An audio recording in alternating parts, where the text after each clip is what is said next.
Good afternoon. We'll move to next topic, the parotid gland. So parotid gland. Parotid means para means around, otic means ear. Okay. Parotid gland, it is the largest major salivary gland. So which are the other salivary gland? Yes, submandibular salivary gland and sublingual. Very good. It is a serous salivary gland which is weighs about 25 gram. So this is the parotid gland. It is serous and it weighs about 25 gram. It is the largest of the submandibular and the sublingual salivary gland. So let us see the location of the parotid gland.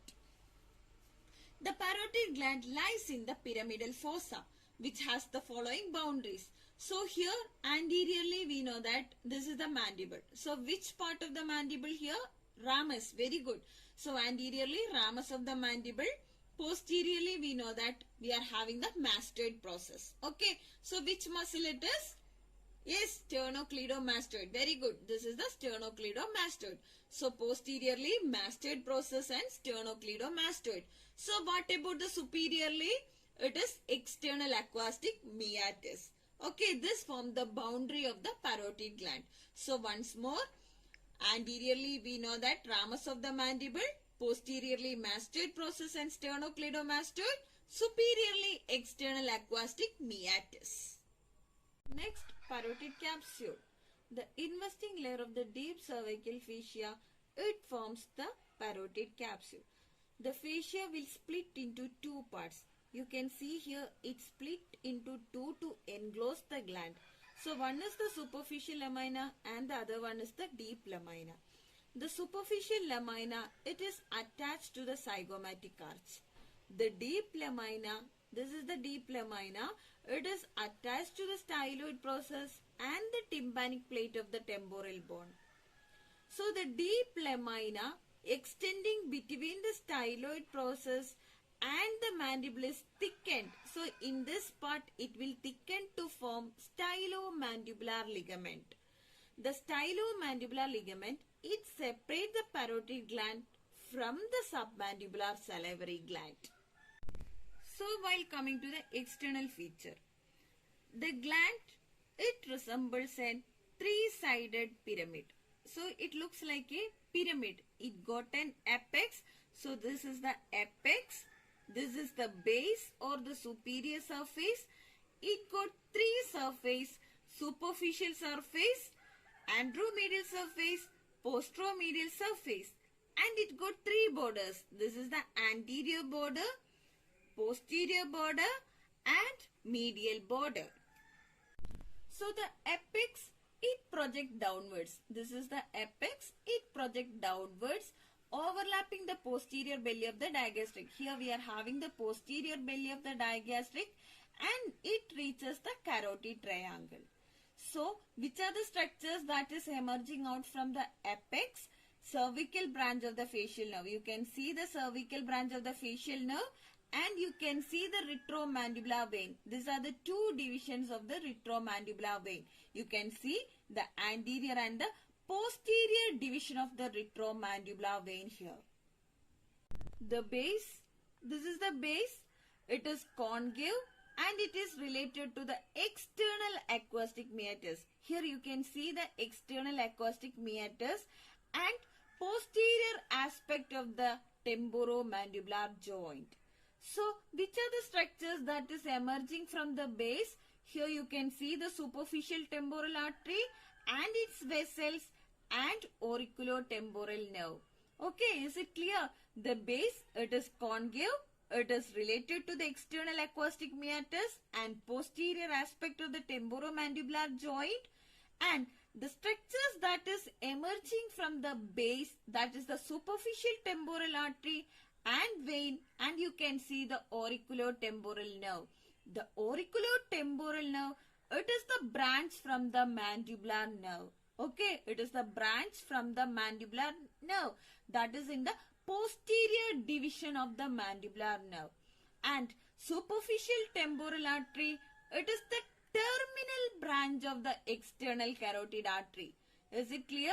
The external carotid artery, it got two terminal branches.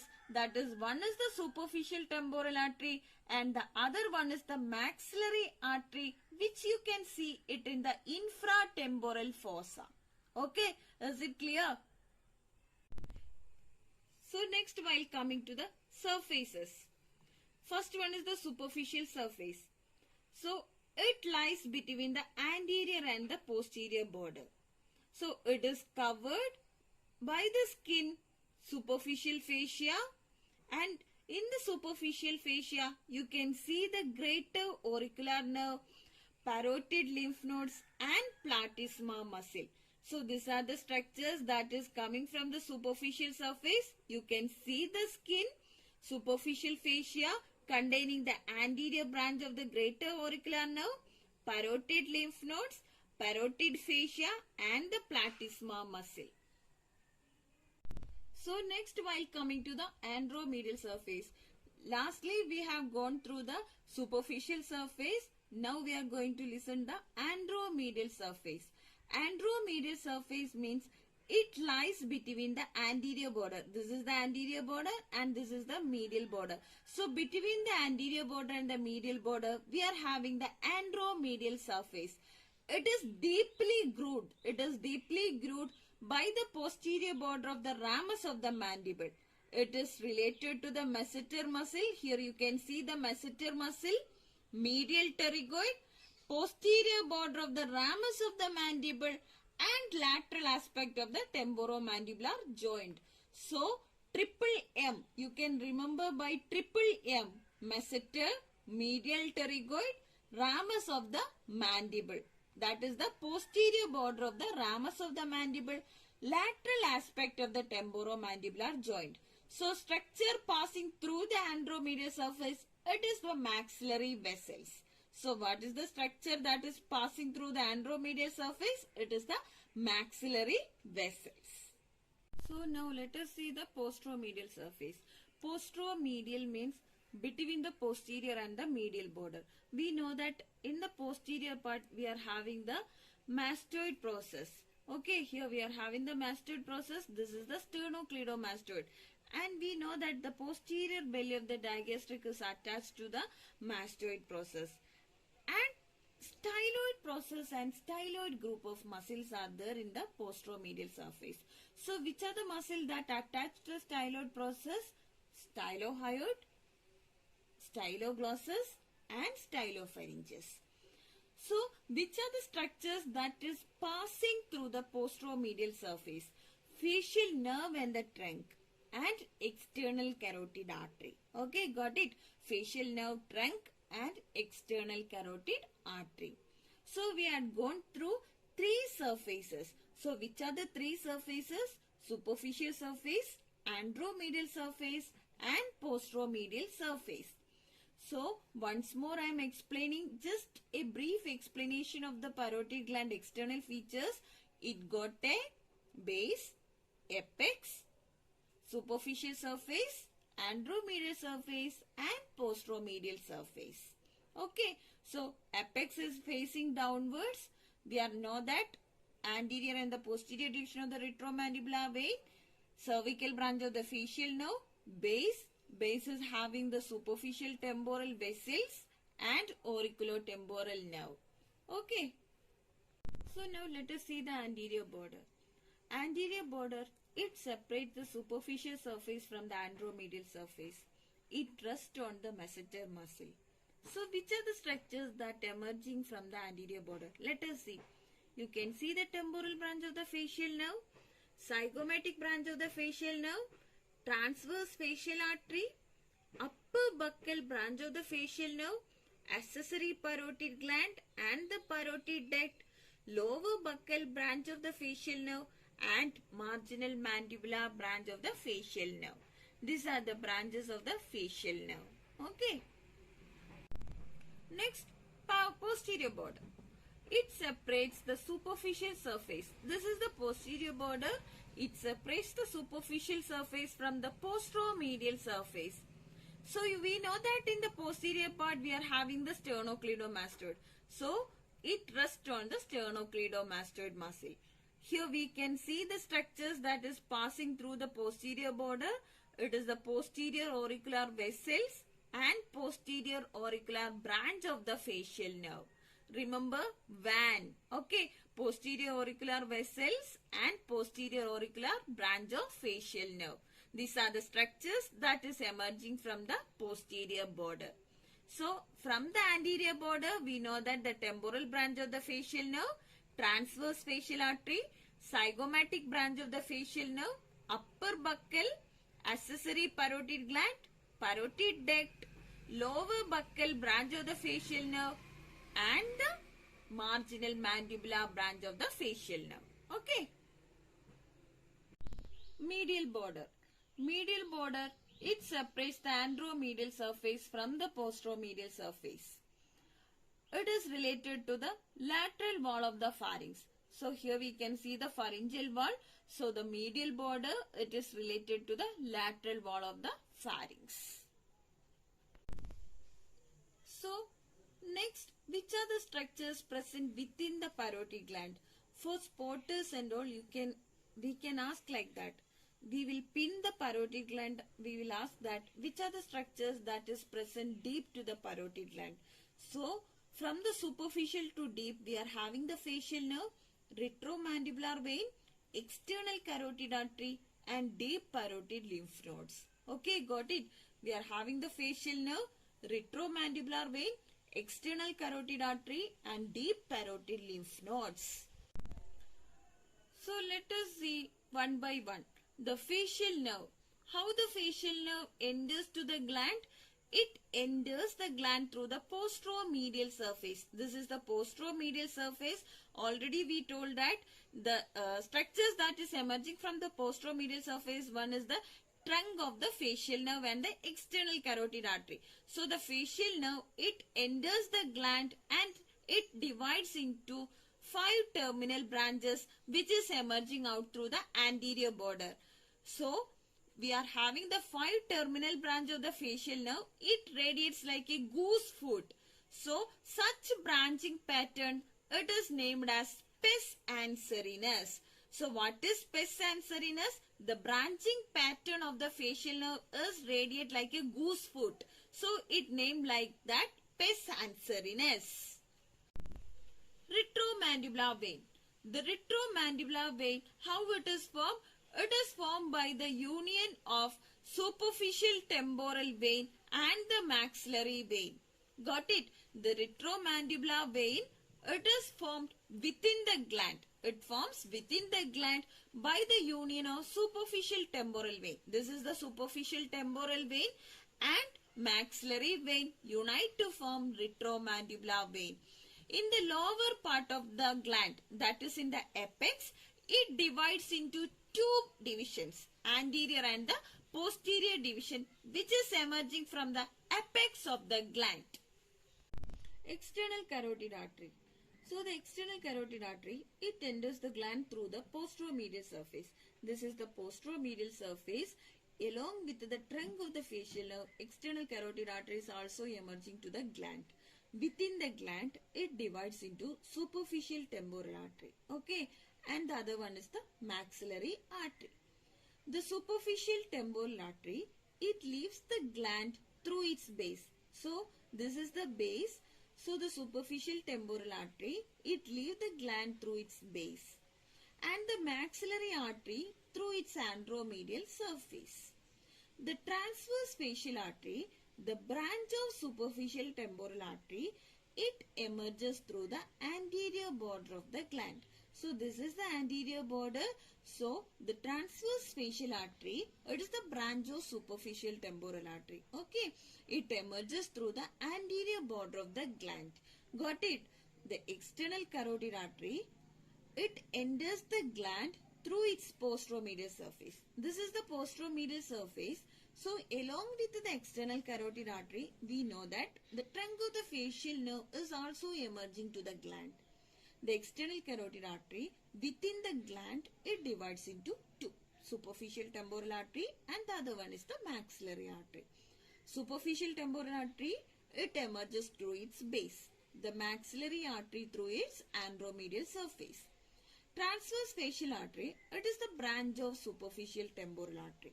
It emerges through the anterior border of the gland. Okay, is it clear? Next we are moving to the parotid duct. It is also known as Tenson's duct. It is about 5 cm long. So this is the parotid duct. It is about 5 cm long. It is emerges from the middle of the anterior border. So we know that this is the anterior border. So from where it is emerging? It is emerges from the middle of the anterior border of the gland. After emerging from the gland, it runs forward over the masseter muscle. So we know that in the ramus of the mandible, we are having the masseter muscle. So what about the relation on the masseter muscle? Superiorly. So here we are having the parotid duct. So what are the structures that present superior to the parotid duct? So here we are having the accessory parotid gland, upper buccal nerve and transverse facial artery. Then inferiorly we are having the lower buccal branch of the facial nerve. Is it clear? So the parotid duct relations upper or superiorly we are having the accessory parotid gland, upper buccal nerve and transverse facial artery. Inferiorly we are having the lower buccal nerve. Then at the anterior border of the masseter, it turned inwards and pierced the following structures. So which are the structures that pierced by the parotid duct? First one, remember that triple B, buccal pad of fat, buccopharyngeal fascia and buccinator muscle. So here you can see the parotid duct. Which are the structures that pierced by the parotid duct? Buccal pad of the fat, buccopharyngeal fascia and buccinator muscle. So for spotters and all, we will ask that parotid duct. We will tie the parotid duct and we will ask the question like this. Identify the tied structure and which are the structures emerging or which are the structures pierced by the parotid duct. So remember triple B, buccal pad of fat, buccopharyngeal fascia and buccinator muscle. Okay. Where the duct is opening? It is opened into the vestibule of the mouth opposite to the crown of the upper second molar teeth. So for spotters, the another question from the parotid duct, where it opens? The duct opens into the vestibule of the mouth opposite to the crown of the upper second molar teeth. Okay. Next, nerve supply of the parotid gland. Secretomotor supply, sympathetic supply and sensory supply. Secretomotor supply means secretion of the gland. Okay, secretomotor, it is the secretion of the gland. So from the pons, the inferior salivatory nucleus, it is passing through the glossopharyngeal nerve, then passing through the tympanic branch of the glossopharyngeal nerve, then it forms a plexus, tympanic plexus, then passing through the lesser petrosal nerve, reaches in the aortic ganglion, means relay in the aortic ganglion. Okay, then the postganglionic fibers from the aortic ganglion passing through the auriculotemporal nerve to supply the parotid gland. Okay, is it clear?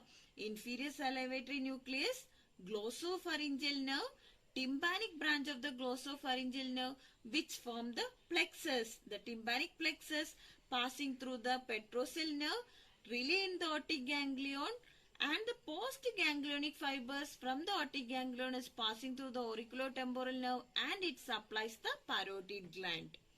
Next, sympathetic supply. Sympathetic supply, it is derived from the sympathetic plexus around the external carotid artery which is formed by the postganglionic fibers derived from the superior cervical ganglion. So the sympathetic fibers are vasomotor. They will supply the blood vessels of the parotid gland. So the sympathetic supply, it forms a plexus around the external carotid artery.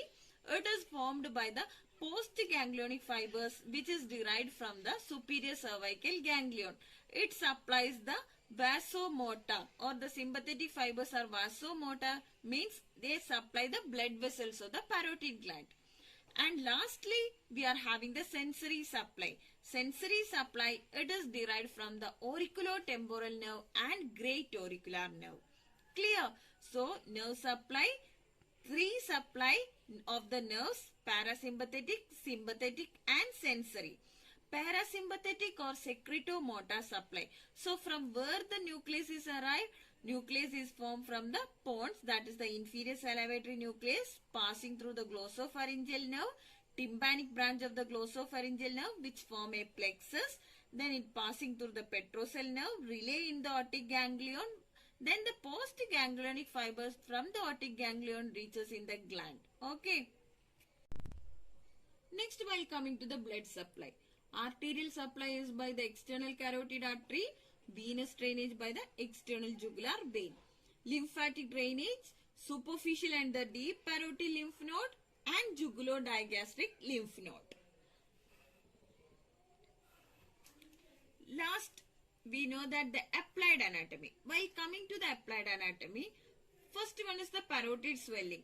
Parotid swellings are very painful due to the unyielding nature of the parotid fascia. Then the main infectious disease of the parotid which is caused by paramyxovirus. So the mumps can cause the complication in the adults like orchitis, pancreatitis and euphoritis. The parotid abscess is best drained by a horizontal incision known as Hilton's method. Hope you understood the parotid gland. Thank you for watching.